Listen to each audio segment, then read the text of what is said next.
بسم اللہ الرحمن الرحیم. براک ڈیجیٹل میں خوش آمدید ناظرین. میں ہوں عبدالغنی کاکڑ.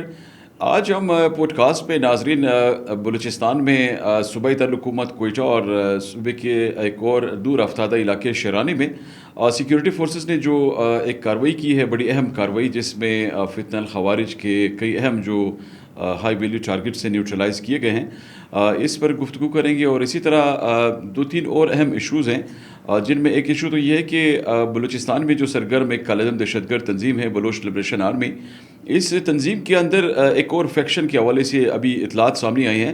یہ فیکشن کس طرح بنا اور اس کی وجوہات کیا سامنے آئی ہیں, اور فیوچر میں یہ جو تنظیم ہوگی اس پہ جو اندرونی اختلافات سامنے آ رہی ہیں اس کی کیا اثرات مرتب ہو سکتے ہیں, اس پہ بھی ہم کچھ احاطہ کریں گے. اور اسی طرح یہ جو نوبل پیس پرائز ہے, جس کے لیے ملالہ یوسفزئی کے بعد پاکستان کی دوسری جو یہ خاتون ہیں ڈاکٹر مارنگ, ان کا نام جس طرح تجویز کیا گیا ہے, اس پہ کچھ جو اعتراضات سامنے آ رہے ہیں اور مختلف جو کرٹیکل انالیسس کی گئی ہیں مختلف زاویوں سے مبصرین کی جانب سے, اس کو کس طرح سے دیکھا جا رہا ہے, اس صورتحال کو بھی ہم کوشش کریں گے کہ مختصراً اس کا بھی احاطہ کریں. تو آج اسٹوڈیوز میں ہمارے ساتھ موجود ہیں سلمیٰ خان صاحبہ, ان کی جانب بڑھتے ہیں اور مزید گفتگو کرتے ہیں. سلمیٰ صاحبہ, جس طرح آپ جانتی ہیں کہ کل ایک بڑا افسوسناک واقعہ کوئٹہ میں پیش آیا. اس واقعے کے تناظر میں یہاں پہ جو تحقیقات ہوئی انیشل, تو ان تحقیقات کے تناظر میں پھر جو لیڈ ملی ہے اس پر ایک کارروائی کی گئی ہے, بڑی اہم کارروائی کی گئی ہے. غزہ کے سائٹ پہ جو کوئٹہ کے قریب جو علاقہ ہے, عقیل اکبر کے قریب جو پہاڑی علاقہ ہے, وہاں پہ یہ کارروائی کی. اس میں بڑے اہم جو ہائی ویلیو ٹارگٹس ہیں اس کے فتنہ الخوارج کے, وہ نیوٹرلائز کیے گئے ہیں. کیا اپڈیٹ سامنے آئی ہے اس حوالے سے؟ جیسے کہ ہمیں کل کے واقعے کے بعد جو ہے نا, ہماری سیکیورٹی فورسز بہت چوکنا ہو گئی ہیں, اتنی چوکس ہو گئی ہیں کہ ان کو پتہ ہے کہ ہمارے جو ٹارگیٹڈ بندے ہیں وہ کہاں پہ ہیں اور کس طرح سے ان کو وہ کرنا ہے. جیسے کہ آپ نے ذکر کیا غزہ بند کا, اغبر کا علاقہ ہے, اور بالکل دیکھیں کوئٹہ سے کچھ مطلب 1 کلومیٹر بھی نہیں ہے. آپ جائیں گے تو آپ کو یہاں سے غزہ بند کا علاقہ جو ہے وہ نظر آنا شروع ہو جائے گا. وہاں پہ ایک سیکیورٹی فورسز کا بہت ہی کامیاب آپریشن کہ آپ 8 دہشت گرد جو اس کے تھے فتنہ الخوارج کے, ان کو جہنم واصل کیا, ان کو تو پارسل کر دیا. ساتھ میں ساتھ دوسری طرف شیرانی میں جو بہت ہی سکسیزفل ایک آپریشن ہوا, جس میں سے 10 دوبارہ جو ہیں یہی فتنہ الخوارج کے بندوں کو جہنم واصل کر کے ان کو اسی طرح ملیہ میٹ کر دیا گیا ہے. لیکن یہ بلوچستان کے یا کوئٹہ کے دارالحکومت کے قریب ترین کے علاقے ہیں. ان کا مقصد کوئٹہ میں ہی اسی طرح کی تخریب کاری کرنا, جیسے کل لاسٹ ڈے پہ ہوا تھا. ہمارے سیکیورٹی فورسز نے جانے دی ہیں اس میں, ہمارے نہتے شہریوں نے اور ایسے پبلک کے لوگوں نے جو کہ گھر کے ایک دیت ہے وہ بجھ گئے ہیں. کل کے حالات دیکھنے کے بعد جو ہماری سیکیورٹی فورسز ایک ایکٹیولی ورک کر رہی ہے وہ قابل ستائش ہے. اور ان کی اس طرح کی سیکیورٹی فورسز کے جتنے بھی آپریشنز ہو رہے ہیں یہ آگے بھی کنٹینیو ہوں گے, اور اسی طرح سے ہمیں نتائج ملنا شروع ہو گئے ہیں اور ہوتے رہیں گے. فتنہ الخوارج جو ہے وہ منہ کی کھائے گا.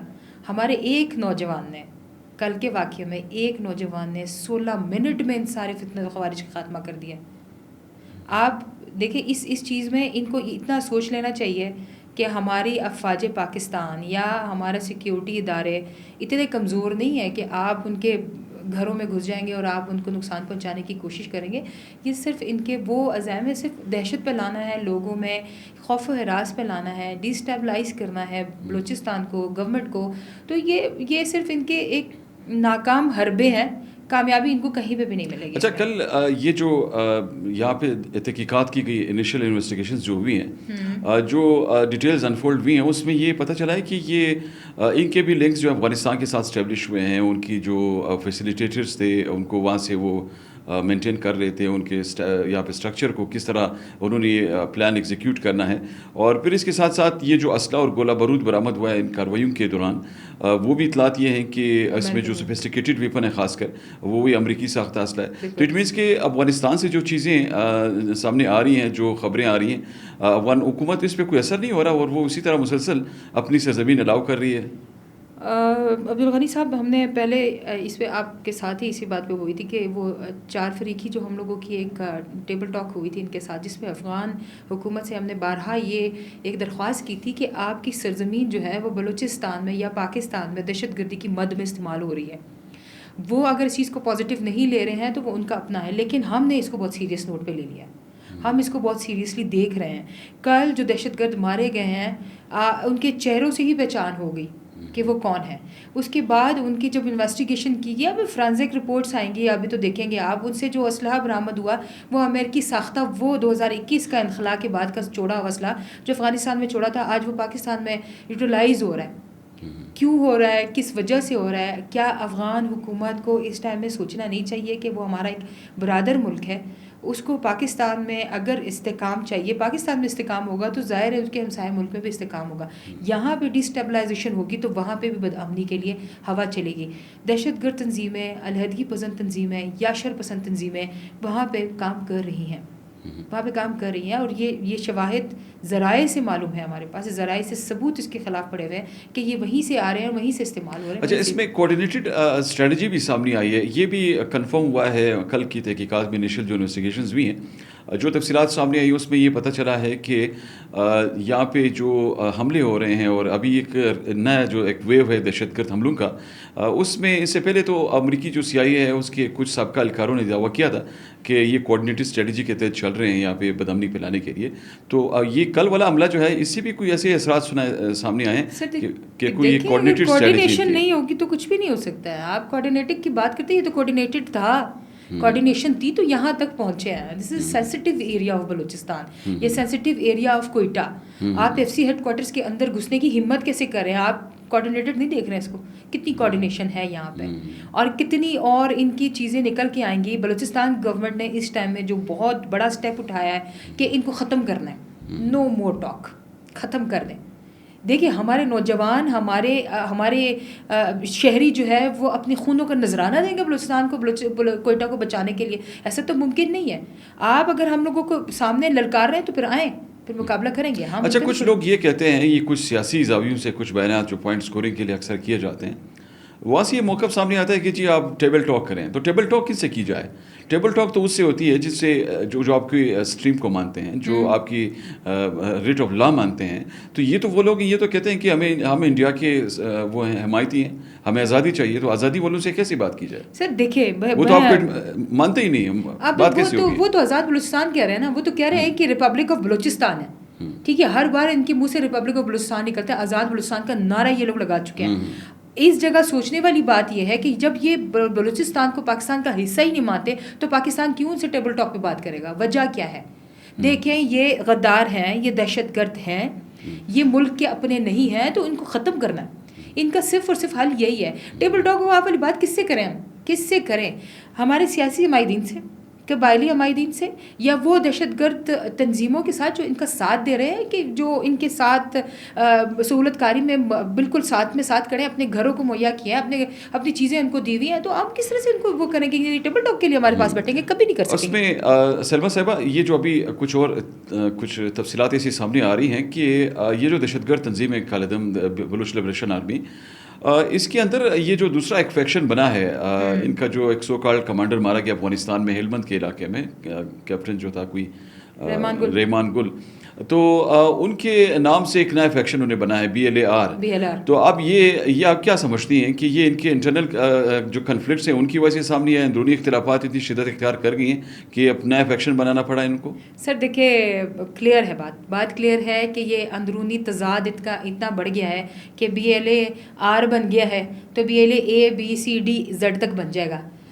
BLA کے جو ایک یہ یونائٹڈ تھے, ٹھیک ہے, اس میں کوئی شک نہیں تھا کہ یہ BLA بہت ہی یونائٹڈ طریقے سے ایک ہی بندے کا نام لے کے, ایک ہی بشیر زیب کے نام سے یا مجید بریگیڈ کے نام سے چل رہے تھے. اب دیکھیں اس میں سب کلازز آنی شروع ہو گئی, یہ کتنے بٹ گئے ہیں. آیا وہ فنڈز کی ترسیل ہے, آیا وہ اسلحہ کی تقسیم ہے, آیا وہ ان کے گھر تک ان کے وہ جو پیسے انہوں نے ڈیمانڈ کیے تھے وہ نہ ملنے کی وجہ سے, یا اپنی کوئی ذاتی خلش ہے ان کی جس کی وجہ سے یہ ٹوٹ پھوٹ کا شکار ہو رہے ہیں. اللہ پاک ان کو شرمائے گا اور بھی یہ ذلیل و خوار ہوں گے. دیکھیں ابھی BLAR بن گیا ہے, مزید بھی کچھ اور, تو ان کے آپریشنل جو کیپیسٹی ہے اس سے بھی بہت متاثر ہونے کا امکان ہوگا نا. ہو گیا. دیکھیے BLAR بن گیا تو وہ اپنے تنظیم چلائے گا, BLA دوسرا چلائے گا, آپ کو مجید بریگیڈ علیحدہ چلائے گا, اللہ نظر علیحدہ چلائے گا. تو پھر کدھر جائیں گے تنظیمیں؟ آپس میں ٹوٹ پھوٹ کا شکار ہو رہی ہیں. یہ ملک اللہ پاک نے کسی مصلحت کے تحت بنایا ہوا, اور اس کو توڑنے والے لوگ خود ٹوٹ رہے ہیں اور خود بیان کر رہے ہیں کہ ہم اپنے کمانڈرز کو خود مار رہے ہیں. سلما صاحبہ, ایک آخری سوال, یہ جو نوبل پرائز کی بات ہو رہی ہے, امن ایوارڈ جو مل رہا ہے جس کے لیے نامینیز ابھی سلیکٹ کی جا رہی ہیں اور یہاں پہ مارنگ لانگو کا نام بھی آ رہا ہے، تو اس کو آپ کس طرح دیکھتی ہیں؟ آپ کے خیال میں یہ جو پیس پروسیس کی باتیں ہوتی ہیں بین الاقوامی سطح پر، یہ واقعی پیس پروسیس ہے یا صرف یہ اپنے سو کالڈ نامنیٹی جو ایجنڈا ہے اس کے تحت یہ چلا رہے ہیں سسٹم کو؟ غنی صاحب دیکھیں، پیس کا مطلب کیا ہوتا ہے کہ پیس پروموٹ کرنا، امن لے کر آنا۔ مہرنگ لانگو نے کہاں پہ امن لے کر آئی ہیں یہ بتائیں؟ بد امنی کی سب سے بڑی جو کڑی ہے وہ مہرنگ لانگو ہے اس ٹائم میں پاکستان میں۔ نوجوان نسل کو بغاوت پہ لے کر آنے والی مہرنگ لانگو ہے اس ٹائم میں۔ راچی موچی پہ اس نے ہمارے انفراسٹرکچر کو، ہمارے اداروں کو نقصان پہنچایا، مہرنگ لانگو نے پہنچایا، تو کیا وہ امن تھا؟ ابھی جو بی ایل اے کو اکسانے والی ہیں، جعفر ایکسپریس پہ واقعہ ہے، آپ کا خزدار واقعہ ہے، اسکول میں جتنے واقعہ ہوتے ہیں یا ہمارے نوجوان سیکورٹی فورسز کو وہ کیا جاتا ہے، یہ امن ہے؟ تو یہ تو امن کو، یار شیم آن دیم کہ جو اس کو نامینیٹ کر رہے ہیں۔ ایک دہشت گرد کی بیٹی، غفار لانگو کی بیٹی، جو کہ دہشت گرد تھا اور دہشت گرد تنظیموں کے ساتھ مارا گیا، اس پہ قبر پہ ابھی بھی آزاد بلوچستان کا جھنڈا لگا ہے، آپ اس کو نامینیٹ کر رہے ہیں؟ یار یہ تو غداری آپ اپنے نوبل پیس پرائز کے ساتھ کر رہے ہیں۔ نوبل پیس پرائز اس بندے کو ملنا چاہیے جو کہ انٹرنیشنل لیول پر ریکگنائز ہو کہ وہ امن لے کر آیا ہے۔ یہ تو آج بھی یہ امن کے لیے کوئی کردار ادا کیا ہو؟ کون سے کیا اس نے؟ آپ آج مجھے بتائیں، یہ عدالت پہ پیشی دینے کے لیے آتی ہے تو وہاں پہ بھی نعرے بازی کرتی ہے، وہاں پہ بھی لوگوں کو، ہمارے نوجوانوں کو بغاوت پہ اکسانے کے لیے کام کرتی ہے۔ شی از ڈیزرو، کبھی بھی نہیں ہوگا۔ تو یہ تو بہت ہی خام خیالی ہے۔ اور آپ اس کی ایک اسٹیٹمنٹ دیکھ لیں، اس میں لکھا ہوا ہے کہ سیاسی لیڈرز کے لیے جیل لائبریری ہے۔ اس کا مطلب یہ ہے کہ یہ سیاسی لیڈر ہے، یہ سیاست کی وجہ سے اس راستے پہ آئی ہے، یہ کوئی لیڈر نہیں ہے، یہ سیاسی پشپنائی میں ہے اور یہ سیاسی چہرہ لے کے آگے آ رہی ہے۔ اس اسٹیٹمنٹ کو پوری دنیا میں لوگوں کو سن لینا چاہیے کہ یہ کسی بھی تنظیم وہ نہیں ہے کہ جو حقوق انسانی کے لیے کام کرتی ہے، یہ سیاست کے لبادے میں آگے آئی۔ بہت شکریہ سلمیٰ صاحبہ۔ ناظرین، آج آپ نے پوڈ کاسٹ میں گفتگو سنی، ہم نے بلوچستان کی کچھ تازہ ترین جو ڈیولپمنٹس تھیں ان پر آپ کی خدمت میں جو زمینی حقائق تھے وہ پیش کیے، اور سلمیٰ خان صاحبہ نے گفتگو کی مختلف پیراہوں میں مختلف پہلوؤں کو اجاگر کیا۔ انہوں نے بلوچستان میں امن کے لیے جو اقدامات کیے جا رہے ہیں، ان اقدامات کے انشاءاللہ دوررس جو نتائج ہیں وہ ضرور سامنے آئیں گے، اور ملک دشمن جو قوتیں ہیں وہ اپنے مذموم مزاحم میں یقیناً کامیاب ہوں گی۔ اگلے پوڈ کاسٹ تک اجازت دیجیے، اللہ حافظ۔